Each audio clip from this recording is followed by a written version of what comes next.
after faking a news conference. Instead of facing the usual grilling from journalists, the Emergency Management Agency had its own employees, you see them sitting down right there, pretend to be reporters and ask the questions. Well, now the White House is responding. It is not a practice that we would employ here at the White House, or that we certainly don't condone it.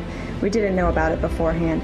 FEMA has issued an apology saying that they had an error in judgment when they were attempting to try to get out a lot of information to reporters who were asking for answers to a variety of questions in regards to the wildfires in California. It's not something I would have condoned, and I'm sure will not do it again. NBC's Jeannie Ohm is live at the White House. Jeannie, FEMA calls it an error in judgment. I understand the Department of Homeland Security says something very different. You're right. This is a story that is growing ever since it was first published in the Washington Post. The White House said they had just heard about it then.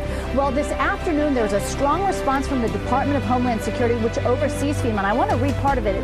Quote, "This is inexcusable and offensive, and stunts like this will not be tolerated or repeated. It was a lapse of judgment, and we find it offensive, and it won't happen again."